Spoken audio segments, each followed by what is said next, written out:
Général a été toujours considéré comme la base, le socle du pouvoir du président de la République, Félix Tshisekedi Tshilombo. Il a toujours écouté la base et dans ces contextes précis, je crois que le président de la République doit aussi écouter la base. Et la base s'inscrit dans une logique de lutte contre la corruption. Nous avons prôné pour cette démocratie qui a d'ailleurs coûté des vies humaines. Il y a Rossi Mukendi qui est parti à cause de cette démocratie. Effectivement, la base de l'UDPS est descendue dans la rue pour dire non à la corruption, non à la barbarie et non à la tricherie qui s'est passée au sein des élections sénatoriales où les députés ont été corrompus.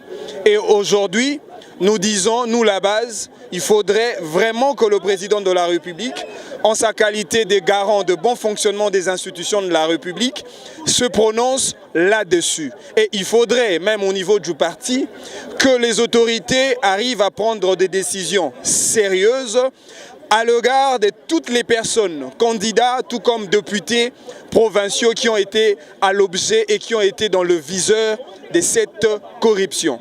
Et moi, en tant que tshisekédiste et en tant que militant de l'UDPS, je voudrais lancer en même temps un message à tous les compatriotes congolais et particulièrement à tous les combattants de l'UDPS qui a une autre manche des élections qui se pointe déjà à l'horizon.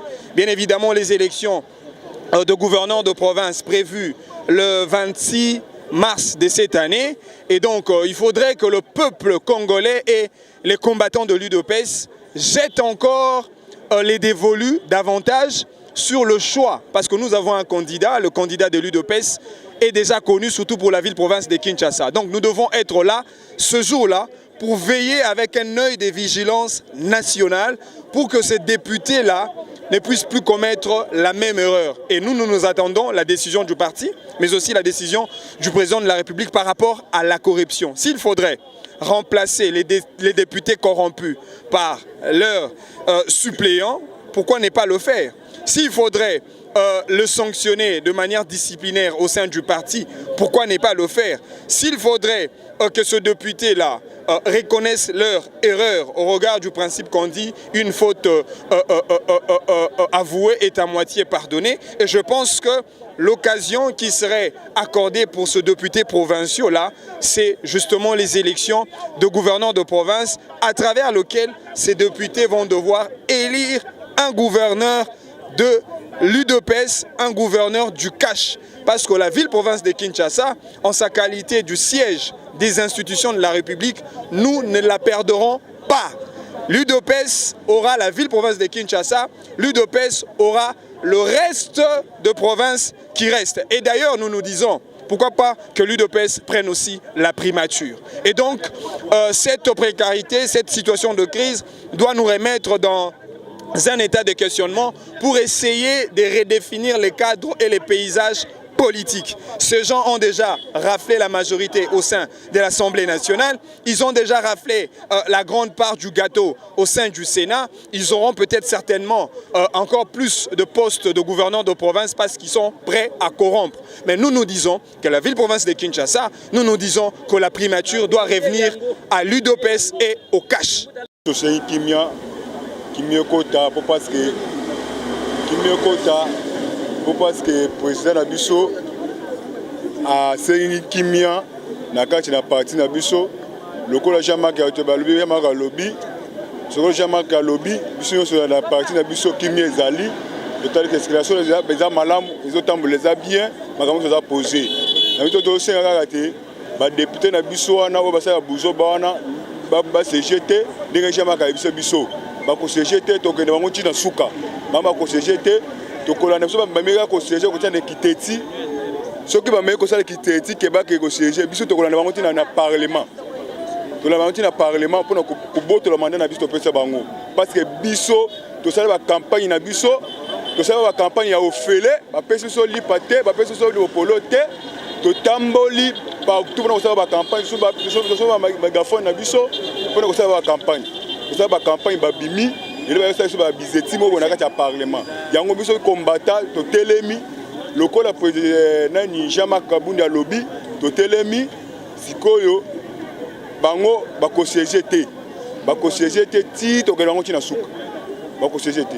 Merci. Pesoni makasi pona komona pasi ya banda 37 ans bilenge lokola baninga na ondenge batelemi boye bazanga misala malade ezoboma bango na bafutaka bango te lelo tolobi tokoti na état de droit tolongo na bokonzi ya pasi tokoti na bokonzi ya sika topona batata oyo ya mikolo bakoki kopesa génération ya sika mayele ya bwanya metala soni bata paka député miyibi ya Kabila lokola Kabila bakoti na miyibi na bango pona kobwaka soni na honneur ya IDPS tolobi boye président Fati wa mukalela mukamwa munzu bwa bilumbu udi ushiyambushe musuika kumonje bwa kuyeka lumbulula sambi sabatoyo kanga bango état de droit oyo prometaki ba congolais wana prouver yango to mona yango na sukisi wana kombo nazali Bill Clinton muntu nyonso ayibingai ngai ndi Bill Clinton ndengai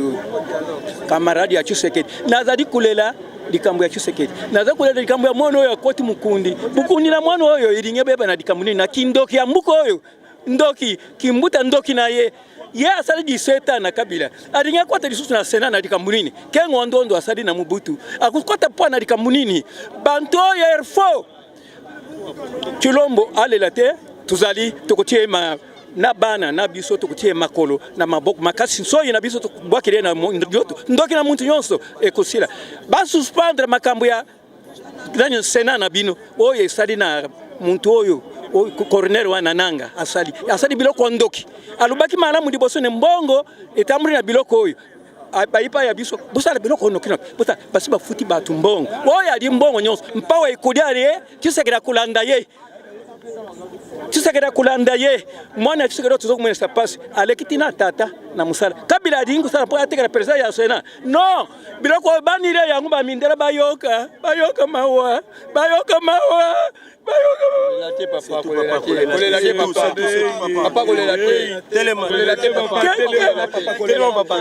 Kengwa kumia na sadikisi ya kindoki bake na Genève bake kusala kinganga na bangu lelo esukiri bangu ezo bela kishine kwa saizari kwa sayango itozana yangu mwana ya Zuibu Kundi ndoki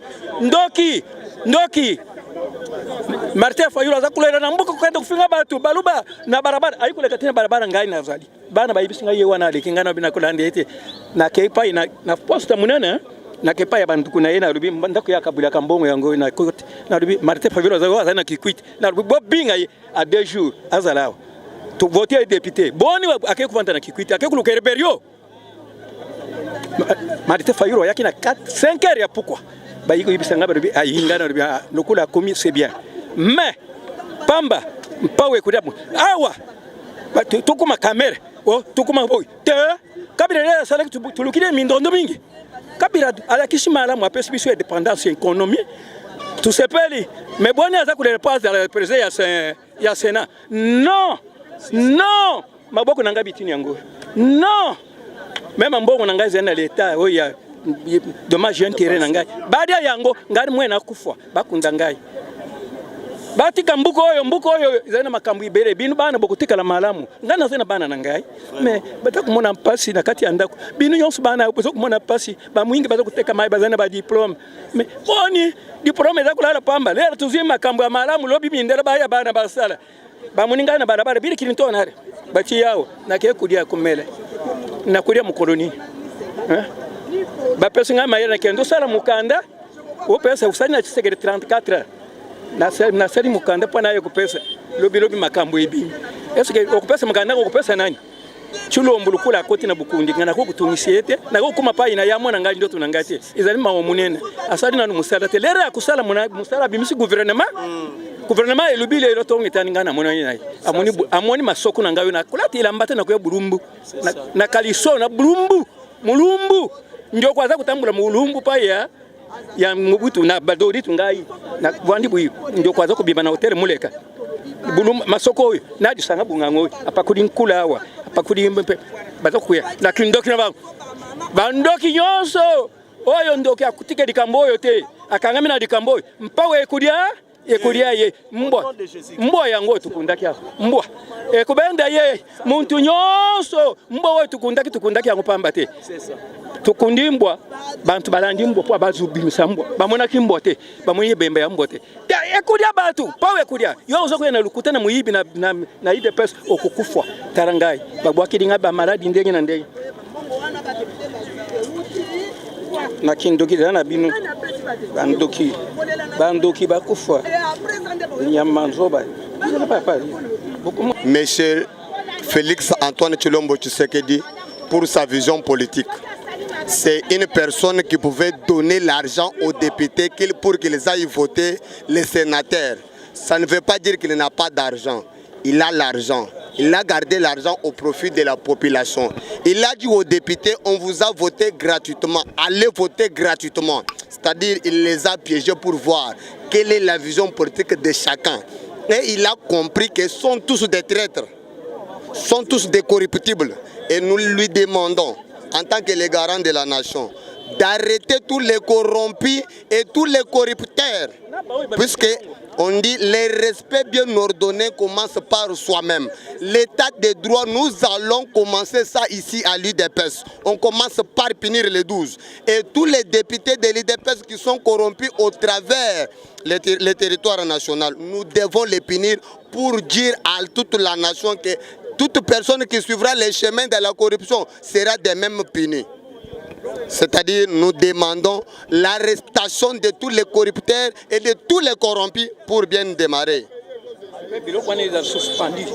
Et nous demandons, quand nous demandons l'arrestation, c'est-à-dire nous demandons la suspension. Puisque jusqu'ici, nous nous tenons derrière les paroles des procureurs généraux de la République. Nous étions endormis, on ne savait rien. Lui a dit à Nanga que je sens qu'il y a une fraude, qu'il y a une corruption qui s'annonce au niveau des élections sénatoriales.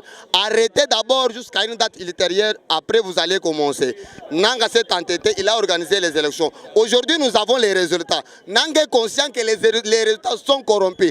Ceux qui soutiennent directement la vision du procureur général de la République. Nous interpellons, nous appelons au procureur de prendre à charge ces paroles devant Nanga. Qu'ils disent à Nanga, voilà, c'est puisque nous avons déjà enregistré un mort en Boujma et nous ne savons pas partout sur le territoire national. C'est-à-dire ça, ce ne sont pas les élections. Moi, mon problème, c'est arrêter. Les corrompus, arrêtez. Les corrupteurs, arrêtez. Suspendre ces histoires des élections sénatoriales, point très. Mais nous comprenons, Minoté, Babylon, côté Misala Mabé. Combien de fois le peuple congolais a finga batu na ba parents na bino rakati.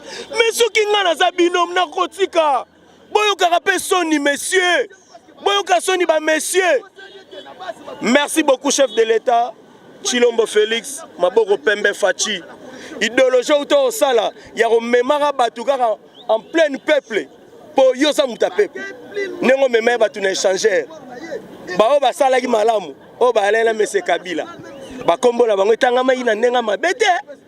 Ba o ba mbria peuple. Ba misambwisa.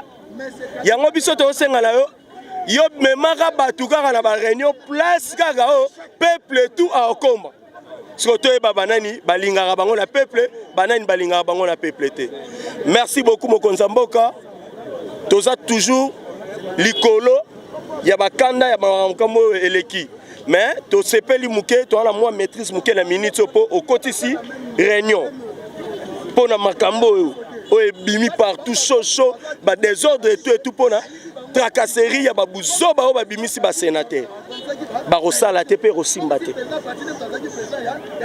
Merci. Réunion à nos salisa bo solo la malamu et que ne malamu po peuple to doser to kene malamu. Soki kaka boyoka nezate bato wana bayoka te wana o frapper pe biso ba combattant to na simano to frapper.